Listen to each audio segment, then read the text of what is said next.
What's up guys? Jared from Best of the West here. We want to invite you to join us for a 6-part Prep to Hunt series designed to prepare both you and your rifle system for success this hunting season. To start, we're going to walk you through the details of torquing and cleaning our rifle, followed by ensuring our scope is properly mounted so we can have confidence in our rifle system. From there, we'll dive into the fundamentals of marksmanship, leaving you with dry fire drills that you can practice from home. Then we'll show you how to zero and validate the trajectory of your rifle.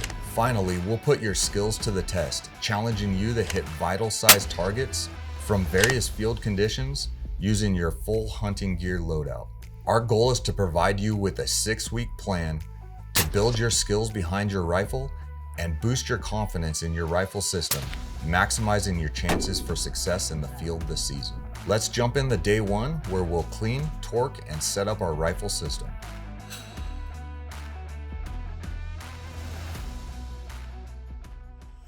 Our goal for this series is for you to take your existing hunting rifle that you've been hunting with for seasons and get it all cleaned up and torqued and back to square one. What we're using here for this whole series, this is one of our employees, Zach's rifles.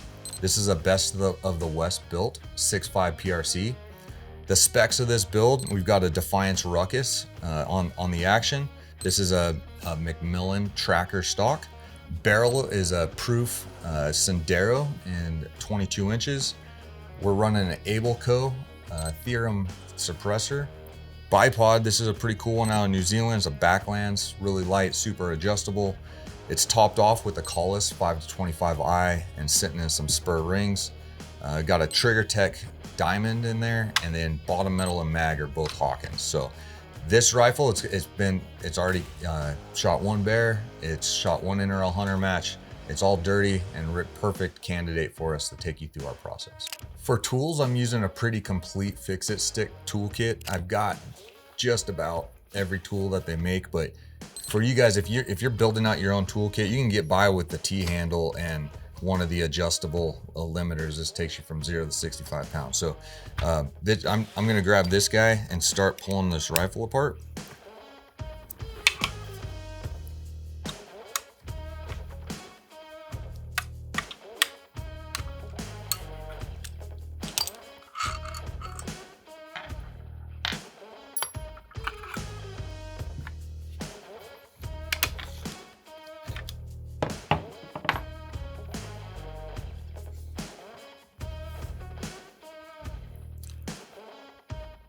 So what I'm looking for here, when we get this apart, the bedding looks really good in this rifle. I'm not seeing any shiny spots or movement. But what we're looking for when we hunt with our rifles, sometimes the debris falls down in there. It could be a rock or a stick. And if there's anything that contacts between the fore end of the stock and the barrel, it changes the pressure points, and we could have accuracy issues, even point of impact shift. So things are looking pretty good here. It's dirty. I'm gonna grab a rag and clean this up, and then we'll get it remounted back in the stock.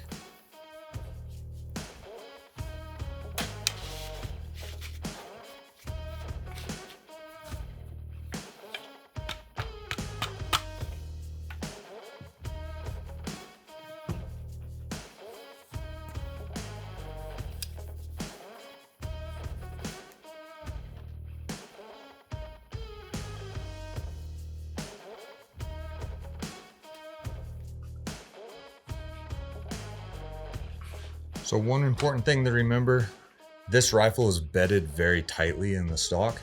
If your rifle's not bedded, you always want to stand it up so that the weight of the barrel is pulling down against the recoil lug. So when you tighten it down, there's no gap between the recoil lug and the mating surface on the stock.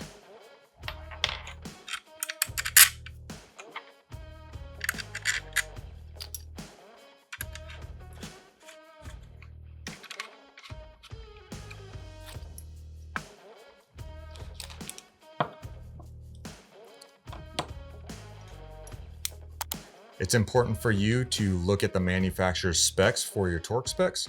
On this rifle, we are going to torque it to 65 inch-pounds.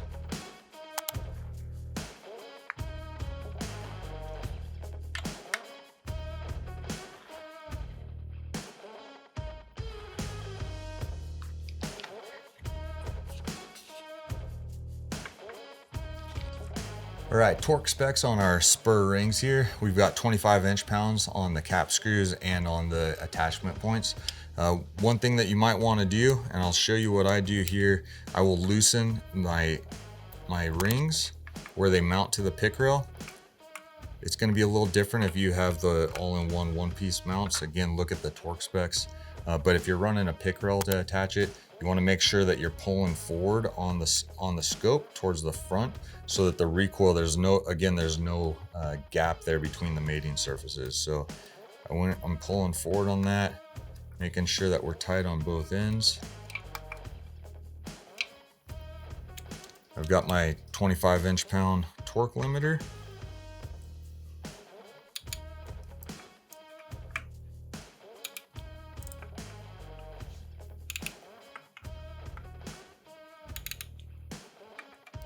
Once they're all snug, I like to go back through and hit them all one more time.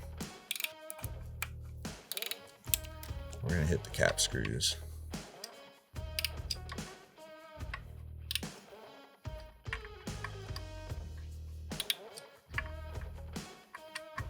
Again, if you're unsure of your mounting system, I know this scope was mounted properly from the beginning. A lot of times I will pull the whole thing apart. I'll put a level on top of my action and then level the top of my scope. And you could always double check that the reticle's straight if you hang a plumb bob. And again, level the action, level the scope, and line it up on a plumb bob. Make sure that your reticle is level within the scope body.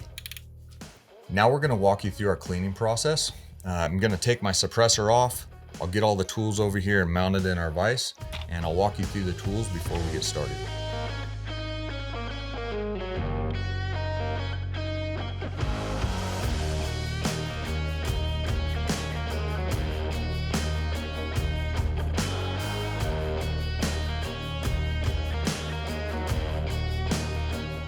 Now that we've reassembled our rifle, everything's torqued up to spec.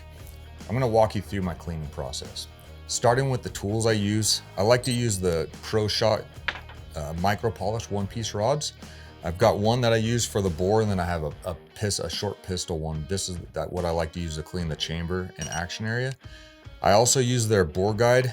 Make sure that you guys are using a bore guide. You wanna keep the solvents out of the trigger so you don't have problems there. As far as the jag, you're gonna have a matching jag to whatever caliber you're running. This is a 6.5 PRC, so we got a 6.5 jag on there. Sometimes it could be a bit of a guess and check game when you're using your patches. And to give you a little tip, you can move where you insert the jag on the patch away from center and it will get looser. If you move it towards the corner, it'll get a little looser. Towards the center, it'll get tighter. So something to think about there. I've got some shotgun patches here. This is what I use to clean out the chamber and the action area. My process, I use the Wipeout Patch Out brand with the accelerator. So what I'll do, I'll put about 12 drops of the Wipeout Patch Out, and then I'll do 3 drops of accelerator on the patch. I typically do 2 to 3 wet patches. I'm looking at every patch as I pull it out, and I will lay it out. I like to see how those are looking and how close I am getting the clean with every patch. After 2 to 3 patches, I will wet a bronze brush, and I will do 20 full passes all the way out the end and all the way back out into the bore guide. You never change directions within the middle of the barrel. After 20 patches, I'll do another 2 to 3 wet patches. Again, I'm looking, these were my first 3. My next 3, I'll be looking at the patches, see what's coming out. About here, I did another bronze brush for 20 more passes, again, wetting it. And then after that, I was pretty comfortable with how the bore is looking, and I patched it out dry. These black marks that you're seeing on the patches are the dirty muzzle, and we'll clean that later. Once I'm done there, I want to get all the solvent out of the chamber and action area around the lugs. That's where I use my shotgun patches with the nylon brush on the pistol rod. And I'll just clean those out, swab it out, making sure nothing's getting into the trigger. And from there, if I'm feeling good about what the patches are looking at, then I'm ready to go shoot again. I want to give you a little disclaimer as far as cleaning processes go. There's a lot of information out there and different processes that guys use. The key for us is consistency equals accuracy. This is my process. It works for me. I run through multiple barrels a year, and I have very good success with all of them.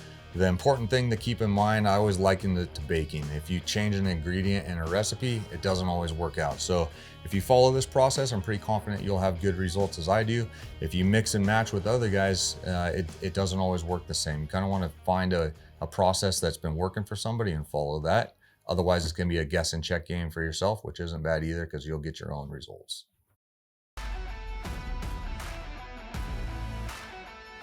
All right, guys, that wraps us up for episode 1. We've got our rifle all reassembled and torqued, scope is mounted correctly, and we've got our barrel cleaned up, ready to go. Join us for the next episode. We're gonna dive into the fundamentals of marksmanship and leave you guys with some dry fire drills that you can practice at home.